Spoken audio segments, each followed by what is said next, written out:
Hello everyone, welcome to G centric. और आज है 1 अप्रैल और अप्रैल मंथ से लगाकर जो गेट 2026 का जर्नी है उसमें मात्र 10 महीने का टाइम बचा है। और इन 10 महीने को माइक्रो लेवल पर कैसे प्लान करना है इस वीडियो के अंदर वही चीज डिस्कस करने वाला हूं मैं।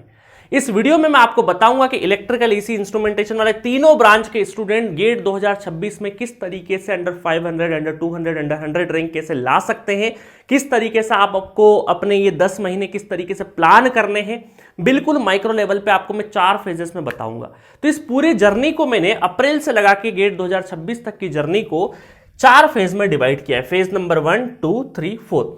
फेज नंबर 1 में हम लोग देखेंगे 95 डेज का प्लान, सेकेंड फेज में भी 95 डेज का प्लान देखेंगे, और थर्ड फेज में 65 डेज का प्लान देखेंगे, और फोर्थ फेज में 45 डेज का प्लान देखेंगे। और ये जो प्लान है ये हमारा जो जी सेंट्रिक एप्लीकेशन पे जितने कोर्सेस अवेलेबल है उनकी लेंथ को लेके ही हम लोगों ने प्लान आउट किया है। अदरवाइज देखिए, आपको एक इंफॉर्मेशन के लिए तौर पे बता देता हूं कि क्या होता है। जनरली एक सब्जेक्ट थोड़ी देर के लिए, कोई भी XYZ एक सब्जेक्ट पकड़ते हैं हम लोग थोड़ी देर के लिए, नेटवर्क थ्योरी हम लोग पकड़ते हैं, नेटवर्क थ्योरी या कंट्रोल सिस्टम ले लीजिए, कोई भी एक सब्जेक्ट पकड़ते हैं। अब देखिए क्या होता है कि आप कौन से सोर्स से पढ़ रहे हैं ये बहुत इंपॉर्टेंट है। सपोज करिए नेटवर्क थ्योरी आपने जिस भी सोर्स से पढ़ा है उन सोर्स के अलग अलग सोर्सेस से पढ़े होंगे, 1, 2, 3, है ना, कहीं से भी, किसी भी इंस्टीट्यूट से, किसी भी टीचर से, कहीं पर भी फॉलो कर रहे हैं आप। तो देखिए क्या होता है, कई बार ये जो सब्जेक्ट है ये कई बार आपको 80 आवर्स में भी मिल जाएगा, 100 आवर्स में भी किसी टीचर ने पढ़ाया है, ठीक है, और कई बार 150 आवर्स का भी आपको कंटेंट मिल जाएगा, कभी कभी इसको 200 घंटे भी कोई टीचर डील किया है। अब डिपेंड करता है कि इस सब्जेक्ट के लिए अलग अलग आवर्स कौन सा सोर्स आप फॉलो कर रहे हो, या किसी टीचर ने हो सकता है इसको 20-30 घंटे में भी खत्म कर दिया हो बहुत शॉर्ट स्पान में, ठीक है। तो आपको सबसे पहले ये समझना पड़ेगा कि भाई जो सब्जेक्ट आप पढ़ रहे हो, जिस भी सोर्स से पढ़ रहे हो, वो कितने ड्यूरेशन का है, क्योंकि जितना लंबा सब्जेक्ट होगा उतना दिन आपको ज्यादा लगेगा, क्योंकि आपको तो नहीं पता है कि इस सब्जेक्ट को 20 घंटे में पढ़े या 200 घंटे में पढ़े, आपको नहीं पता। इसीलिए हमने जी सेंट्रिक पर क्या किया है, हर एक सब्जेक्ट का जितना लेंथ होना चाहिए स्पेसिफिक उतना ही दिया है, इधर उधर की बातें नहीं करिए। दूसरा है, हमने लाइव का रिकॉर्डिंग नहीं डाला है। हमारे लेक्चर्स में आप देखोगे तो हमने प्योर रिकॉर्डिंग करी है, और इसके लिए क्या होता है कि आधे घंटे का अगर आप पढ़ाई कर रहे हो तो वो लगभग 45 मिनट 1 घंटे के बराबर का कंटेंट होता है। जो लोग पढ़ते हैं वो जानते होंगे, कमेंट बॉक्स में आप कमेंट भी करिएगा। अब देखिए क्या होता है, इसमें हमने साइकोलॉजी भी देखिए स्टूडेंट्स की, शुरुआत से डे 1 से हमने जानबूझकर हर एक वीडियो जो होगा उसका जो लेंथ है वो 25, 30 या 35 मिनट की रेंज से बाहर नहीं करा है। 25 से लगा के 35 मिनट के, मतलब मोटा मोटी ये बोल सकते हैं कि आधे घंटे में एक वीडियो खत्म हो जाएगा, और हर एक सब्जेक्ट का जितना है। और साथ में एक चीज और करी है, कई बार स्टूडेंट को क्या होता है ना, 11-12 का जैसे हम तैयारी करते हैं तो DPPs वगैरह का एक पैटर्न होता है, कई सारी जगह वर्कबुक का होता है, मैं मानता हूं। बट क्या होता है कि हमको पता था कि अगर स्टूडेंट के पास टाइम बहुत कम होता है ऑनलाइन में, तो हमने DPP का कॉन्सेप्ट नहीं लाए, जानबूझकर नहीं लाए। हम चाहते तो DPP भी इंट्रोड्यूस कर देते, बट आपके पास इतने मल्टीपल सोर्सेस होते हैं एक सब्जेक्ट को पढ़ने के लिए, क्योंकि मटेरियल की कोई कमी ही नहीं है। तो हमने क्या किया, जब भी कोई स्टूडेंट हमारा वीडियो कोर्स पढ़े, कोई भी सब्जेक्ट पढ़े, तो उसके अंदर इनफ थ्योरी हो, और साथ में उसी वीडियो के अंदर जितनी भी कॉमन सब्जेक्ट, कॉमन ब्रांचेस हो गई या स्टैंडर्ड किताब हो गई, PYQs हो गए, कॉमन ब्रांचेस के PYQ हो गए, मतलब इलेक्ट्रिकल का अगर नेटवर्क है तो उसमें EC के इंस्ट्रूमेंटेशन के भी PYQ मिलते हैं। तो हमने क्या किया है, ऑन एन एवरेज अगर मैं नेटवर्क थ्योरी की बात करूं तो 450 न्यूमेरिकल हम लोगों ने सॉल्व करे अच्छे लेवल के, ठीक है, 450 न्यूमेरिकल हमने सॉल्व किए, साथ में सफिशिएंट थ्योरी भी इसी के अंदर पढ़ा दी है। तो अगर मैं जी सेंटर के नेटवर्क थ्योरी की बात करूं तो ऑलमोस्ट ये 80 to 85 आवर्स के बीच में, 80 घंटे के बीच में ये फिनिश हो चुका है, और इससे ज्यादा की इसकी रिक्वायरमेंट हमें लगता है कि इससे ज्यादा की जरूरत नहीं है। बट आपको मार्केट में बहुत अलग अलग नंबर ऑफ आवर्स के कंटेंट मिल सकते हैं, सारी चीज हो सकती है, ये आपको डिसाइड करना है, आपको कहां पसंद आ रहा है, कहां नहीं पसंद कर रहा है। हमें हमारी तरफ से कभी भी आपको कोई कॉल नहीं आएगा परचेस करने के लिए, कोई फोर्स नहीं किया जाएगा, आपकी अपनी श्रद्धा भक्ति है। बट हमने ये जो प्लेटफॉर्म बनाया है, पिछले 5-7 साल से ऑनलाइन माध्यम से बहुत सारे स्टूडेंट रैंक लेके आए हैं, हमने टाइम इफेक्टिव कोर्स बनाया है। बहुत डाइजेस्टिव कंटेंट हो, कि एक लेक्चर पढ़ना स्टार्ट करो तो फटाफट फटाफट चीजें खत्म हो, और साथ में सारे के सारे न्यूमेरिकल्स हमने आपके ऊपर नहीं छोड़े हैं कि बच्चा प्रैक्टिस कर लेगा घर पे डीपीपी से या किसी वर्कबुक से। हमने सारे जितने न्यूमेरिकल हो सकते हैं, जितने बेस्ट पॉसिबल, जितने बेस्ट वैरायटी के न्यूमेरिकल्स, अच्छे पीवाईक्यूज जो 25 साल में पूछे गए, वो सारे के सारे इस थ्योरी लेक्चर के अंदर ही कर दिए हैं, ताकि आपको अलग से कुछ भी मेहनत नहीं करना पड़े। ठीक है, तो ये जो प्लान मैं बता रहा हूं ये उसी के हिसाब से, क्योंकि जी सेंट्रिक पर कोई भी स्टूडेंट अगर पढ़ता है तो ऑन एन एवरेज मैं ये मान के चलता हूं कि आपको प्रतिदिन कोई भी सब्जेक्ट, चाहे कितना ही बड़ा हो कितना भी छोटा, एक एवरेज बात करूं मैं तो 6 to 8 वीडियोस या 6 to 7 8 है ना, इस वैरायटी में वीडियोस प्रतिदिन अगर आप देखते हो, है ना, कोई छोटा सब्जेक्ट होगा तो 5 भी हो सकता है, किसी सब्जेक्ट का 5-6 वीडियो के बीच में, या 6-7 या 7-8, मतलब 6-7-8 वीडियोस प्रतिदिन अगर आप देखते हो तो इसका मतलब है कि नंबर ऑफ आवर्स में वो कितना होगा, तकरीबन 3.5 से 4 घंटे, मतलब 3 से 4 आवर्स के बीच का आपको पढ़ाई करना पड़ेगा वीडियो को देखने वाला, जिसके अंदर आपके 6-7-8, क्योंकि आधे घंटे का ही वीडियो है, तो तकरीबन 3 से 4 घंटे के अंदर आपके 6-7-8 वीडियोस प्रतिदिन फिनिश होते हैं। और एक ऑनलाइन जब हम पढ़ते हैं तो ये बहुत 4 घंटा आपको नोट बनाना है, सारा चीज करना है, तो ये कहने को 3 से 4 घंटा है, बट ये जब पढ़ाई करोगे तो तकरीबन 6 घंटे के आसपास चलेगा। तो हमने इस तरीके से पूरा का पूरा कोर्स डिजाइन किया है कि एक बच्चा 6 घंटे 7 घंटे की सतत अपनी पढ़ाई करता है तो उसमें ये वीडियोस पढ़ लेगा 6 घंटे में, और 1 से 1.5 घंटे 2 घंटे का उसको रिवीजन के लिए टाइम मिल जाए। ठीक है, तो ओवरऑल आपका 6-7-8 आवर्स की स्टडी कंटिन्यूशन में चलेगी, तो गेट में 100% अच्छा रैंक लेके आए हैं बच्चे, आप भी लेके आएंगे। इसीलिए मैं ये इस चीज इसलिए बता रहा हूं क्योंकि हम लोगों ने बहुत बार स्टूडेंट हमारे पास आते हैं कि सर मेरा तो कंटेंट ही खत्म नहीं हो रहा, मैं किसी वीडियो से पढ़ रहा हूं तो 1.5-2 घंटे का सर मोनोटोनस हो जाता है, बीच में हमने छोड़ दिया है। बट जी सेंट्रिक पर ऐसा नहीं है, एक वीडियो पढ़ोगे उसके बाद ऑटोमेटिक वो स्टोरी वाइज ऐसा चल रहा है, क्योंकि एक एक सब्जेक्ट रिकॉर्ड करने में हमको 5-5 6-6 महीने लगे हैं। जो पुराने स्टूडेंट हैं वो समझ रहे होंगे जब लॉन्चिंग के टाइम पे चीजें हुई थी, तो होता क्या है, हमने जितने भी सब्जेक्ट टीचर से पढ़वाए, जब उनका बेस्ट माइंड रहता था, उनको बोल रखा था कि आप 4 महीने का टाइम है, जब आपको बेस्ट माइंड रहे, बेस्ट आपका कंटेंट बन जाए, तभी आपको शूट करना है। लाइव का रिकॉर्डिंग नहीं है यहाँ पे, इसलिए टाइम इफेक्टिव है। आप 2x पे देखोगे तो बहुत आसान हो जाएगा। अब देखो 2x पे देखना या 1x पे देखना, ये आपकी चॉइस है। हमने तो 4x तक की स्पीड दे रखी है हमारे जी सेंट्रिक एप्लीकेशन पे, बट यहां पर क्या होता है, आप थोड़ा सा मिक्सिंग देखिए, नई जब थ्योरी आए तब उसको नॉर्मल स्पीड पे देखिए, थोड़ा सा उसके 1-2 क्वेश्चन प्रैक्टिस हो तब उसको 1.25 पे देख सकते हैं। उसके बाद धीरे धीरे जब आपको पता चल जाएगा हाँ सिर्फ आप क्वेश्चन करना है फटाफट, तो आप 2x पे देख सकते हैं। तो आप टाइम को कैसा यूटिलाइज करते हैं ये आपके ऊपर है, हम बता सकते हैं बट चलना तो आपको ही पड़ेगा। ठीक है, तो इसीलिए जो भी मैं यहां पे प्लानिंग बता रहा हूं कि 90 डेज में ये खत्म हो जाएगा, उसमें ये खत्म हो जाएगा, उसमें ये खत्म हो जाएगा, ये हमने हमारे जी सेंट्रिक एप्लीकेशन पे जितने कोर्स करा रखे हैं उसकी टाइम लेंथ के हिसाब से ही हम लोगों ने ये प्लानिंग डिस्कस करेंगे। ठीक है, चलिए देखते हैं, है ना। और बाकी अगर आपको कहीं और से किसी सोर्स से पढ़ रहे हो, हमने कभी मना नहीं किया स्टूडेंट किसी भी सोर्स से पढ़े, बस पढ़े। हमारे पास कोई बहुत दूसरे इंस्टीट्यूट का भी स्टूडेंट आता है गाइडेंस के लिए, तो हम प्रॉपर उसको देते हैं कि क्या उसके लिए सही है क्या गलत है। हम ऐसा बिल्कुल नहीं करेंगे। मुझसे जो लोग स्टूडेंट बात करते हैं फोन पे, तो कई बार स्टूडेंट चाहता है कि यार मैं उसकी भाषा बोलूं, वो जैसा चाहता है, मैं जो उसको अच्छा लग रहा है वो सुनाना चाहता हूं। बट मैं उसको बोलता हूं बच्चे मैं आपके लिए ये नहीं बोल सकता, आपको जो अच्छा लगेगा, आपके लिए क्या सही रहेगा वो बताता हूं। कई सारे स्टूडेंट को मैं डांट भी देता हूं, कई सारे स्टूडेंट को ये भी बोल देता हूं नहीं आप गलत तरीके से सोच रहे, ऐसा नहीं करना है आपको। ठीक है, बाकी डिसीजन आपका होता है क्योंकि आप बड़े हैं, 21, 22, 23 की एज के हैं, तो आप चीजें समझते हैं। और जो 27-28 साल का हो जाता है और फिर जो 4-5 साल से जॉब के साथ में अपनी पढ़ाई करता है, वो तो आता है सर मुझे डांटिए, आप मुझे पूरा प्लान करके दीजिए। इसलिए उन लोगों के लिए जो जॉब गोइंग स्टूडेंट है, जो अपना खुद से प्लान नहीं कर पाते, उनके लिए पर्सनल मेंटरशिप प्रोग्राम मैंने लॉन्च भी किया है ना। उसमें तकरीबन 2-2 सब्जेक्ट खत्म होने आ गए स्टूडेंट्स के, जो भी मेंटरशिप प्रोग्राम में। और मेंटरशिप प्रोग्राम भी मैं अप्रैल के बाद में उसमें एडमिशन नहीं लूंगा, क्योंकि उसके बाद प्लानिंग करना थोड़ा डिफिकल्ट हो जाता है स्टूडेंट्स के लिए।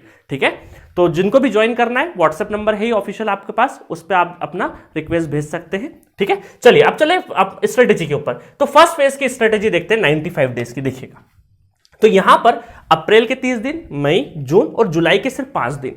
तो 30 30 60, ठीक है, और ये 90 और 5 डेज, तो 95 डेज। अभी 95 डेज में आपको क्या करना है, ये आपका फर्स्ट फेज कॉमन होने वाला है। नेटवर्क थ्योरी को आपको 25 डेज देना है। इसमें जितने वीडियोस है उसके हिसाब से आप कितना खत्म कर पाएंगे, 7 वीडियोस प्रतिदिन भी पढ़ेंगे, मतलब 3.5 घंटे का कंटेंट आप पढ़ेंगे, तो आप आराम से 25 डेज में नेटवर्क थ्योरी खत्म कर लेंगे, क्योंकि 180-185 लेक्चर्स के आसपास है। दूसरा है कंट्रोल सिस्टम, ये 25 डेज इसमें भी लगेगा। उसके बाद में आपको 5 से 6 वीडियो प्रतिदिन पढ़ना है, क्योंकि इसमें वीडियोस की संख्या कम है ना, कम में ही काम हो चुका है। बट हर एक सब्जेक्ट में ऑलमोस्ट हमने 250-300, जैसे नेटवर्क में तो 450 क्वेश्चन है, बट ये मान के चलिए कि 300-400, मतलब 300 प्लस क्वेश्चन तो मिलेंगे ही मिलेंगे आपको, ठीक है।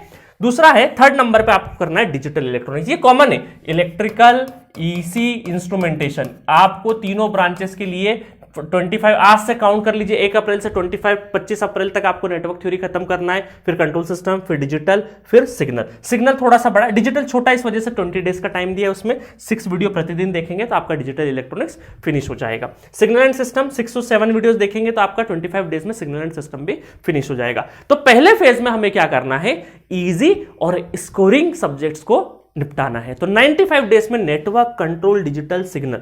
अब कई सारे स्टूडेंट घबराहट हो जाती जुलाई तक कि सर अभी तो कोर कब पढ़ेंगे, कभी क्या पढ़ेंगे। अरे घबराने की जरूरत नहीं, एक धीरे धीरे चीजें होगी, स्टेप बाय स्टेप।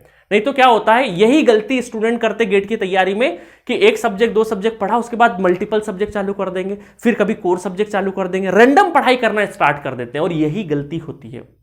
अब देखिए, मल्टीपल सब्जेक्ट, बहुत सारे स्टूडेंट को लगता है सर एक सब्जेक्ट ही चल रहा है, एक सब्जेक्ट चल रहा है। बताता हूं कैसे मल्टीप्लिसिटी होगी। सपोज करो आपका नेटवर्क थ्योरी खत्म होता है ना, नेटवर्क थ्योरी खत्म, ये मैं कई बार बता चुका हूं, फिर भी एक बार और बता देता हूं, क्योंकि स्टूडेंट बार बार ये चीज गलती करता है। नेटवर्क थ्योरी खत्म होने के बाद जब आपका कंट्रोल सिस्टम चालू होगा, तो आप कंट्रोल सिस्टम जिस दिन पढ़ेंगे, अब आपको क्या करना है कि उस दिन 45 मिनट्स आपको टाइम निकालना है, किसके लिए, नेटवर्क थ्योरी के लिए। कब, जब आप कंट्रोल सिस्टम पढ़ाई कर रहे हैं, तब नेटवर्क थ्योरी के लिए 45 डेज का टाइम निकालिए। इसमें 15 मिनट आपको कॉपी को स्कैन करना है, जो नोट्स कॉपी आपकी उसको स्कैन करना है ना। स्कैन करने का मतलब है सिर्फ देखना है, सिर्फ देखना है। और ये पहले से डिसाइड कर लेना, एक रात पहले से डिसाइड करके अपने एक डायरी में लिख लेना कि कल मुझे सुबह उठ के मैं कंट्रोल सिस्टम तो पढ़ूंगा ही पढ़ूंगा, बट जो मेरा नेटवर्क अभी फिनिश हुआ है उसमें मैं पहले से देख लेता हूं कि कल मैं रेजोनेंस पढ़ूंगा। क्या पढ़ूंगा मैं, रेजोनेंस उठाऊंगा। तो रेजोनेंस का क्या करेंगे, 15 मिनट के अंदर, क्योंकि अभी ताजा ताजा पढ़ा हुआ रहेगा, तो 15 मिनट के अंदर आपको क्या करना है, अपने कॉपी के पेजेस पलटा लेने हैं। कॉपी के पेजेस निपटा लेंगे, नोट्स भी हमने पीडीएफ नोट्स भी दे रखे हैं, उसको भी आप पलटा सकते हो। तो कॉपी के नोट्स आपको स्कैन करना है, सिर्फ देखना है, बिल्कुल 1 by 1 देख लिया, थ्योरी देख लिया। उसके बाद 30 मिनट्स में क्या करना है, 30 मिनट्स में आपको न्यूमेरिकल सॉल्व करना है। सॉल्व करना है, देखना नहीं है, न्यूमेरिकल को सॉल्व करना है। कौन सा न्यूमेरिकल, वही रेजोनेंस टॉपिक के सॉल्व करना है। अब स्टूडेंट क्या करता है, स्टूडेंट ये सोचता है कि यार एक काम करता हूं, 45 मिनट तो लग रहा है, गलती कहां होती है, 1-1.5 घंटा ले लेता हूं, रेजोनेंस तो पूरे न्यूमेरिकल तो हुए नहीं, 30 मिनट्स में कितने हो सकते हैं न्यूमेरिकल, 30 मिनट्स में अलग अलग कैपेसिटी होगी, कोई 5 न्यूमेरिकल कर देगा, कोई 2 न्यूमेरिकल करेगा, कोई 10 न्यूमेरिकल करेगा। और ये न्यूमेरिकल कहां के करना है, शुरुआत में कॉपी के ही करना है, शुरुआत में कॉपी के ही करना है। और मैं आपको बताना चाहूंगा कि जब आप पढ़ाई करें, न्यूमेरिकल सॉल्व करें, तब आप उस पर स्टार मार्क बना लीजिए, है ना। देखिए, जब वीडियो लेक्चर पढ़ रहे, कैसे पढ़ना वो भी बता देता हूं। देखो, वीडियो लेक्चर पढ़ रहे, सर ने थ्योरी बताए, सर ने थ्योरी करने के बाद 2 न्यूमेरिकल सॉल्व कराए, तो स्टूडेंट सोचता है पहले ही न्यूमेरिकल में खुद से सॉल्व कर दूं। ऐसा नहीं होगा भाई, आपने कोर्स लिया है ना, तो वो टीचर का जो 10, 12, 15 साल से जो पढ़ा रहा है, उसका एक्सपीरियंस लीजिए ना, वो कैसे सॉल्व कर रहा है पहले उससे सीखिए, और उसके बाद फिर अप्लाई करिए। भाई आप खुद अप्लाई करेंगे, टाइम बहुत चले जाएगा। तो थ्योरी पढ़ा, सर जैसे आपने किसी टीचर से नेटवर्क थ्योरी में थोड़ी देर के लिए थ्योरम वाला पार्ट पढ़ा, सुपरपोजिशन पढ़ा है, फिर सर ने देखा कि 2 न्यूमेरिकल सर के मेथड से देख लो अच्छा कैसे कर रहे हैं। तीसरा न्यूमेरिकल फिर अपने को क्या करना है, खुद से ट्राई करना है, वीडियो को पॉज करके। पहले न्यूमेरिकल से नहीं ट्राई करना, क्योंकि आपने पहले सीखो कि सर कैसे कर रहे हैं। कोई भी फैकल्टी अगर कर रहा है तो उसका आपको नॉलेज लेना है, वो कैसे कर रहा है उसका सीखना है, और उसके बाद थर्ड में फिर अपना लॉजिक अप्लाई करना। तो हो सकता है सर से भी 2 स्टेप आप ज्यादा सीख जाओ, है ना, ऐसा होगा, क्योंकि प्रैक्टिस से होता है सारा चीजें। फिर आपको करना है, तो ऐसे पढ़ाई करना आप दूसरा चीज, जब आप पढ़ाई करते करते जब आपने देखा कि जो क्वेश्चन नहीं बन रहा है, जिसका आंसर नहीं मैच हुआ, हमने देखा पढ़ते पढ़ते कि मैच नहीं हुआ, उस पर स्टार मार्क कर दो, ताकि जब ये रिवीजन करने में, रिवीजन हो रहा है ना, ये जब रिवीजन हो रहा है 45 मिनट का, इसमें जो 30 मिनट्स में न्यूमेरिकल सॉल्व करेंगे वो सबसे पहले स्टार मार्क वाले ही करेंगे। और रिवीजन करते टाइम पे स्टार मार्क वाला फिर से क्वेश्चन अगर सॉल्व नहीं हुआ, आंसर मैच नहीं हुआ, तो उस पर डबल स्टार लगा लेना, ताकि आपको आइडेंटिफाई रहेगा आपका ब्रेन कहां पे अटकता है, आपको अपनी वीकनेस निकालनी है। तो इस सब्जेक्ट अपने आप स्ट्रांग होते जाएगा। आप क्या करते हैं, स्ट्रांग को और स्ट्रांग करते जाते हैं, नहीं, हमें वीक को स्ट्रांग करना है। ठीक है, इस तरीके से आपको, ये आपका रिवीजन सेशन रहेगा। टाइम के साथ ही करना, 45 मिनट के ऊपर नहीं करना, चाहे 2 न्यूमेरिकल हो, 3 न्यूमेरिकल हो सकता है कहीं आपका रेजोनेंस टॉपिक उस दिन फिनिश भी नहीं होगा, कोई बात नहीं है, जहां हमने छोड़ा था वो अगली बार आएगा उसका टाइम, अगले दिन नहीं करना वापस रेजोनेंस, अगले दिन फिर नया टॉपिक, अगले दिन फिर क्या करोगे, अगले दिन नेटवर्क थ्योरम कर लेना, है ना, थ्योरम वाला पार्ट कर लेना, फिर स्टडी स्टेट कर लेना, जो भी आपको टॉपिक मिलता जाए वो कर लेना, कोई दिक्कत नहीं है। बट उसको अपने को क्या वापस, भाई 10-12 टॉपिक ही तो होते हैं, वापस घूम फिर के 10-12 दिन बाद फिर रेजोनेंस आएगा। तो एक्चुअली क्या हो रहा है कि ये जो 45 मिनट आपको कंट्रोल सिस्टम के साथ में क्या होगा, एक दिन में आप 2 सब्जेक्ट के अलग अलग टॉपिक रिवाइज कर रहे हो। तो ये स्लो प्रोसेस है, बट बहुत इफेक्टिव है, आपके दिमाग में छप जाएंगे पेजेस, लिटरली छप जाएंगे। विश्वास करो, आप इस तरीके से अगर 1 महीना भी चला लिया ना, आपको लगेगा आपकी सब्जेक्ट पे इतनी ज्यादा पकड़ है को कोई सोच नहीं सकता है। ठीक है, उस तरीके से फिर क्या होगा, जब कंट्रोल सिस्टम आप पढ़ाई कर रहे हो। अच्छा, एक चीज और ध्यान रखना कि सपोज करो ये 25 दिन आप कंट्रोल सिस्टम पढ़ रहे हो, तो आप क्या करेंगे, सपोज करो 2-3 दिन 4 दिन हो गए पढ़ते पढ़ते, 5वें दिन जब पढ़े या सेकेंड डे आप पढ़ने बैठे, तो पिछला वाला भी अपने को लेक्चर चालू करने के 15 मिनट पहले इसको पुराना अपने को रिवाइज करना, और लेक्चर खत्म होने के बाद भी 15 मिनट कॉपी पलटना है। जितना आप रनिंग सब्जेक्ट में मेहनत कर लेंगे, उतना मेहनत हमें यहां रिवीजन में कम एफर्ट लगाना पड़ेगा। आई बात समझ में? तो आपको क्या करना है, कंट्रोल सिस्टम कोई भी सब्जेक्ट चल रहा है, आज मान लीजिए आप 5-6 लेक्चर पढ़ने वाले हैं, तो जो पिछले 2-3 दिन में आपने पढ़ा वो एक बार कॉपी के पेजेस पलटाना है, स्कैन करना है ना, ताजा ताजा रहेगा तो बिल्कुल याद आते जाएगा। और जब लेक्चर खत्म हो जाए, जब कॉपी बंद करने की बारी आए, तब भी 15 मिनट थोड़ा सा पेज पलट लेना है। तो ये चीजें आपको क्या करेगी, बहुत दुरुस्त बनाएगी, क्योंकि आपका सब्जेक्ट जब 25 दिन चल रहा है ना, 25 दिन उस पेज, सारे पेजेस आपके दिमाग में छप चुके रहेंगे, तब उसको जब रिवीजन में डालेंगे ना, तो बहुत आसानी होगी। और पहले फेज में कॉपी के क्वेश्चन करना है, जो पहला फेज खत्म हो जाएगा, उसके बाद उसमें क्रैश कोर्स या दूसरे क्वेश्चन करना है। इसके अलावा क्वेश्चंस करने की नीड नहीं, क्योंकि अच्छे पीवाईक्यू हम लोगों ने इसके अंदर ले लिए हैं। और भी आपको लगे कि रिवीजन में और टाइम मिल रहा है आपको, और क्वेश्चंस ये सारे कॉपी के भी खत्म हो जाएंगे, क्रैश कोर्स से भी खत्म हो जाएंगे, उसके बाद हमें अगर उसमें लगता है कि पीवाईक्यू, तीनों ब्रांच के पीवाईक्यू मिल जाते हैं, तो उनको भी एक बार प्रैक्टिस हम लोग कर लेंगे। इतने मटेरियल से ज्यादा की जरूरत नहीं है गेट एग्जामिनेशन में। ठीक है, चलिए उसके बाद क्या होगा, फिर डिजिटल चलेगा, तो अब वापस आप 45 मिनट किसको डालेंगे, कंट्रोल सिस्टम को डालेंगे, है ना, 45 मिनट फिर कंट्रोल सिस्टम को डाल देंगे। अब देखो, आप 45 दिन से नेटवर्क पढ़े जा रहे थे, मतलब 45 मिनट का, तो 45 मिनट का इसका भी डालना, मतलब जो भी 25 दिन तक आपका कंट्रोल चला, तो नेटवर्क आपका 25 दिन तक रिवाइज हो रहा है। तो अब आपको क्या है, नेटवर्क में थोड़ा सा कम मेहनत करना पड़ेगा। फिर कंट्रोल सिस्टम आ जाएगा, कंट्रोल सिस्टम को भी ऐसे ही बांटेंगे, फिर डिजिटल चालू हो जाएगा, फिर सिग्नल चालू होगा। तो हमें क्या करना है, किसी सब्जेक्ट को जब पढ़ना हमने खत्म किया है ना, उसके बाद उसको छोड़ना ही नहीं है। यही गलती होती है। स्टूडेंट क्या करता है, 4-5-6 सब्जेक्ट कर लेता है, उसके बाद फिर पहला सब्जेक्ट जो पढ़ा था उसको रिवाइज करने बैठता है। तब तक तो आधी कहानी खत्म हो चुकी है, तब तक तो आधा चीज सपाट हो चुका है। तो बहुत एफर्ट लगता है सब्जेक्ट को सीखने में, वो रिवीजन नहीं हो रहा है, सब्जेक्ट सीख रहे हो वापस, तो आपको सब्जेक्ट को दोबारा छोड़ना ही नहीं पड़े। जब अच्छा है, ताजा है, तभी उसको रिवीजन में कंटिन्यूटी के साथ में चलाते रहो। तो ऐसे क्या होगा, इधर टाइम बढ़ते जाएगा। फिर क्या करना, थोड़े टाइम बाद क्या हो जाएगा, नेटवर्क में 45 मिनट नहीं लगेंगे, फिर 30 मिनट्स में ही काम हो जाएगा। फिर जैसे सिग्नल तक पहुंचेगा कंट्रोल सिस्टम में भी 30 मिनट्स ही काम हो जाएगा। तो 30-30 मिनट में ही काम हो जाएगा। 5-7 मिनट आपको पेज पलटाने के, 25 मिनट क्वेश्चन करने के। तो आप सोचो, हर दिन आप मल्टीपल सब्जेक्ट पढ़ते जाएंगे, नया ले रहे हैं और इधर पुराने को भी भूल नहीं रहे, छोड़ नहीं रहे हैं। तो जैसे जैसे आप इधर नया आते जाएगा, तो नए का टाइम कम होते होते रिवीजन का टाइम बढ़ते जाएगा। तो हमें अक्टूबर तक कभी भी अलग से रिवीजन करने की जरूरत ही नहीं पड़ेगी। मतलब हमारा सिलेबस खत्म होगा और साथ में हम सारी चीजें याद भी रखते जाएंगे। तो ये है प्लानिंग। इस पे चलना आसान नहीं है, क्योंकि मैं पर्सनल मेंटरशिप प्रोग्राम में बहुत सारे स्टूडेंट्स से अभी डीलिंग कर रहा हूँ। स्टूडेंट को जो टारगेट देता हूँ, तो उसमें क्या होता है कि 2-3 हफ्ते 4 हफ्ते बाद उसका मन कुछ और करता है कि सर ये भी कर लूँ क्या, सर 2 सब्जेक्ट साथ में चला लूं क्या? तो ये इनको कंट्रोल करते सीखना है आपको, ठीक है। चलिए, तो इस तरीके से आप 95 डेज में ये सारा का सारा फिनिश करिए। उसके बाद चलते हैं सेकेंड फेज। ये हमारा कोर सेगमेंट है जिसमें जुलाई, अगस्त, सितंबर, अक्टूबर, क्योंकि जुलाई से क्यों स्टार्ट किया, क्योंकि मई में बहुत सारे सेमेस्टर एग्जाम्स खत्म हो जाएंगे मई जून में, है ना। तो उसके बाद आप फ्री रहेंगे। तो जुलाई, अगस्त, सितंबर, अक्टूबर बढ़िया वाला फ्री टाइम होता है, कहीं पर भी कोई ज्यादा इधर उधर जाना नहीं होता है। अक्टूबर में फेस्टिवल चालू होते हैं, यहाँ पे कुछ फेस्टिवल्स वगैरह भी बहुत ज्यादा आते नहीं, तो आप डिस्टर्ब नहीं होते। तो 25 दिन जुलाई का, 30 दिन अगस्त का, 30 दिन सितंबर का और 10 दिन अक्टूबर का 95 डेज में इलेक्ट्रिकल वालों को machine, power system, power electronics खत्म करना है। और 95 डेज के दौरान जब ये सब्जेक्ट कर रहे हो तो प्रतिदिन 1 घंटा निकालना है आपको, किसके लिए? मैथमेटिक्स के लिए। तो 95 डेज तक मैथमेटिक्स भी आपका साथ साथ में कंप्लीट होते जाएगा और आपको फीलिंग भी एक बोरियत वाली नहीं आएगी कि सर मशीन ही पढ़ रहा हूं, तो उसके साथ में मैथ्स मैंने ऐड कर दिया है। तो मैथमेटिक्स क्योंकि क्या है, बहुत सारा मैथमेटिक्स तो आप 12वीं वाला ही रहता है, इसमें कैलकुलस हो गया, मैट्रिसेस ऑलरेडी देखा हुआ है, तो आपको बहुत ज्यादा एफर्ट नहीं लगाना, कुछ नया नहीं पढ़ना है कि बहुत ही ज्यादा कुछ नया पढ़ना है। हाँ, कॉम्प्लेक्स वगैरह थोड़ा सा नया है, डिफरेंशियल इक्वेशन थोड़ा सा इतना डेप्थ में वहां नहीं था, यहाँ थोड़ा डेप्थ में, तो वो थोड़ा सा नया, बाकी तो आपको कुछ भी देखने को नया नहीं मिलेगा। तो आपको machine, power system, power electronics रोज आपको सिर्फ 1 घंटा निकालना है।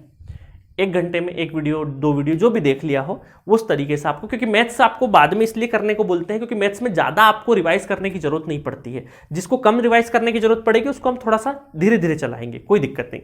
तो machine, power system, power electronics ये 95 डेज में 3। अब अच्छा, इसमें सीक्वेंस ऐसा रखना, मशीन पहले, पावर सिस्टम पहले, पावर इलेक्ट्रॉनिक्स, मिक्सिंग मत करना, साथ में मत चला मशीन पावर सिस्टम दोनों साथ में चला दिए, नहीं नहीं, एक एक करके करना है, क्योंकि मशीन के भी 4 हिस्से हैं, पावर सिस्टम के भी 2 हिस्से हैं, है ना। तो इस तरीके से चलोगे।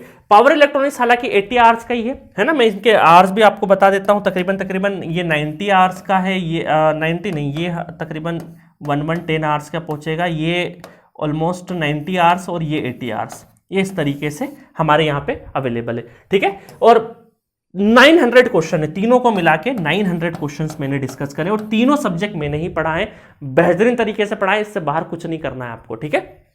चलिए, उसके बाद ईसी की बात करें तो ईसी को ईडीसी, एनालॉग और ईएमएफटी 3 सब्जेक्ट, इनके कोर सब्जेक्ट निपटाने प्लस मैथमेटिक्स साथ में। इंस्ट्रूमेंटेशन के लिए बात करें तो एनालॉग पहले, फिर सेंसर, फिर मेजरमेंट, है ना, सेंसर ट्रांसड्यूसर जो बोलते हैं आप वो, और साथ में 1 घंटा मैथमेटिक्स का। तो ये 95 डेज में 10 अक्टूबर तक ये ऑलमोस्ट आपका सारा फिनिश हो जाए कोर सेगमेंट, जो कि रीढ़ की हड्डी है आपका, है ना, बैकबोन है पूरा का पूरा, ठीक है। तो ये सेकंड फेज में इस तरीके से कोर सब्जेक्ट चलाने हैं। और रिवीजन, जैसा मैं बताया, रिवीजन तो सतत चलता जाएगा, जो सब्जेक्ट हो रहा है उसको रिवीजन में डालो, जो आया फिर रिवीजन में डालो, है ना, उसको छोड़ना ही नहीं है। नया पढ़ना किसी दिन भूल जाना, बट रिवीजन करना मत भूलना, है ना, इस चीज का ध्यान रखना। थर्ड फेज चालू होता है, क्योंकि देखिए क्या होता है, स्टूडेंट आता है सितंबर अक्टूबर में घबराने लगता है, और पास में गेट है, पास में गेट है। आपको घबराने की जरूरत नहीं, क्योंकि आप रिवीजन साथ में कर रहे हो। घबराने की उनको जरूरत है जिनने रिवीजन नहीं किया है, तो आपको कभी ये फील ही नहीं आएगा, है ना, बिल्कुल एकदम नॉर्मल, आपकी जो सांस, आपके जो नर्व्स होगी ना, कंट्रोल में रहेगी, कोई दिक्कत नहीं, क्योंकि आप चीजें भूले ही नहीं हो पुराना। अब देखो, थर्ड फेज में अक्टूबर का 20 दिन, नवंबर और 15 दिन दिसंबर का, तकरीबन हमारे क्या होते हैं, 65 डेज होते हैं। तो यहां पर आपको इलेक्ट्रिकल वालों को एनालॉग सबसे पहले निपटाना है, ठीक है। उसके बाद मेजरमेंट, है ना, उसके और एनालॉग में भी बहुत ज्यादा आपको देखो, अभी क्या है एनालॉग में, ओपेम और डायोड, ये 2 तो पहले के मस्ट पढ़ना है, सबसे शुरुआत में भले ये पढ़ लेना, ठीक है, ताकि यहां से क्वेश्चन आए तो फटाफट निपटा दे। उसके बाद बीजेटी मॉसफेट पढ़ते रहना, ठीक है। चलो, उसके बाद मेजरमेंट, बहुत छोटा सब्जेक्ट होता है, इसमें बहुत डेरिवेशंस वगैरह, ब्रिजेस वगैरह के डेरिवेशंस वगैरह के आपको नीड नहीं, इलेक्ट्रिकल वालों को। ईएमएफटी, फिर एप्टीट्यूड, ठीक है, इस तरीके से। और एप्टीट्यूड को देखो, मैं बोलता हूं हमेशा कि भाई आप नहीं भी पढ़ के जाएंगे ना, तो कॉमन सेंस बेसिस पे अच्छे खासे क्वेश्चन कर ले जाएंगे, कोई दिक्कत नहीं है। आप 25 में भी देखो बहुत सारे स्टूडेंट आराम से करके आए हैं, तो इसको लेके बहुत ज्यादा टेंशन लेने की जरूरत नहीं है। इसी की बात करें, कम्युनिकेशन और एप्टीट्यूड, है ना, इनका एक कोर सब्जेक्ट कम्युनिकेशन बाकी था, फिर एप्टीट्यूड, और बचा हुआ कुछ भी इंग्लिश वगैरह पढ़ना हो तो पढ़ सकते हो। रिवीजन साथ में चलेगा, ठीक है। इंस्ट्रूमेंटेशन के लिए ऑप्टिकल एंड कम्युनिकेशन, छोटे छोटे टॉपिक्स है, इलेक्ट्रिसिटी, मैग्नेटिज्म, फिर मशीन, ये मशीन वाला पोर्शन भी मैंने पढ़ाया, आपको बहुत आता है, यहां से 1 या 2 क्वेश्चन आते हैं। और माइक्रो प्रोसेसर फैबुलस टीचर ने पढ़ाया है, मजा आ जाएगा आपको, ठीक है। तो ये छोटे छोटे टॉपिक्स है जो कि 65 डेज के अंदर आपको फिनिश करना है। अब साथ में क्या करना है कि 10 अक्टूबर से 11 अक्टूबर से ये तो पढ़ाई कर ही रहे हो, साथ में अपने को सब्जेक्ट वाइज टेस्ट देना चालू करना है। सब्जेक्ट वाइज टेस्ट आपके 45 मिनट्स के या फिर 1.5 घंटे के, है ना, इस तरीके से 90 मिनट्स के, 90 मिनट्स के टेस्ट सीरीज जो रहती है, ये टॉपिक वाइज टेस्ट अपने को जो रिवीजन है, रिवीजन के साथ साथ में अपने को एक प्रतिदिन एक आध छोटा मोटा टेस्ट 90 मिनट का 45 मिनट्स का सब्जेक्ट वाइज देते जाना है। उससे क्या होगा कि भाई 10 अक्टूबर तक आपने जितना बहुत रिवीजन कर लिया, रिवीजन के साथ साथ अब आपने टेस्ट सीरीज ज्वाइन कर ली। टेस्ट सीरीज में दीजिए आईएएस एकेडमी, क्योंकि वो 25-30 साल से उनका इतिहास अच्छा है, बहुत सारे स्टूडेंट वहीं अपीयर होते हैं, तो रियल आपको अपना लेवल पता चलता है, तो वहां ज्वाइन कर लेना। अब क्या होगा कि टेस्ट सीरीज में देते टाइम पे आपको ये चीज ध्यान रखना है कि आप जैसे टेस्ट दिया, सपोज करो नेटवर्क थ्योरी का टेस्ट दिया और एक दो क्वेश्चन नहीं बने या एक कॉन्सेप्ट आपको नहीं बन रहा है, तो वो आप जब रिवीजन चल रहा है उसके अंदर आप क्या करेंगे, उस पर्टिकुलर कॉन्सेप्ट पे आपका ऑटोमेटिक निगाह जाएगा कि यार मैं यहाँ पे ये वाला चीज फॉर्मूला भूल गया था, मैं इसको अच्छे से पढ़ लेता हूँ। और ठीक है, तो इस तरीके से आपको यहां पर 10 अक्टूबर से लगा के 15 दिसंबर तक बिल्कुल सब्जेक्ट वाइज देना, फुल लेंथ टेस्ट अभी नहीं देना है, सब्जेक्ट वाइज देना है, और साथ साथ में ये सारा पोर्शन अपने को फिनिश करना है। उसके बाद 16 दिसंबर से लगा के 4th फेज में लगा के ये हमारा 15 दिन दिसंबर के और 30 दिन जनवरी के, ठीक है, तो टोटल 45 डेज। 45 डेज में फिर अपन क्या करेंगे, क्योंकि यहां पर 15 दिसंबर तक अपना सारा सिलेबस भी खत्म हो चुका रहेगा, साथ में हमने सब्जेक्ट वाइज टेस्ट भी दे दिए, रिवीजन भी साथ में चल रहा है। अब हम तैयार है हमारे फुल फ्लेजेड टेस्ट सीरीज के लिए, और फुल लेंथ टेस्ट को स्किप नहीं करना है। 45 डेज है तो कोशिश करना प्रतिदिन एक टेस्ट दें, या फिर ऐसा हो कि भाई 2 दिन दे दिए फिर 1 दिन ब्रेक ले लिया ताकि पूरा रिवाइज कर लिया। तो इस तरीके से 45 डेज अपने को फुल लेंथ टेस्ट देना ही देना है।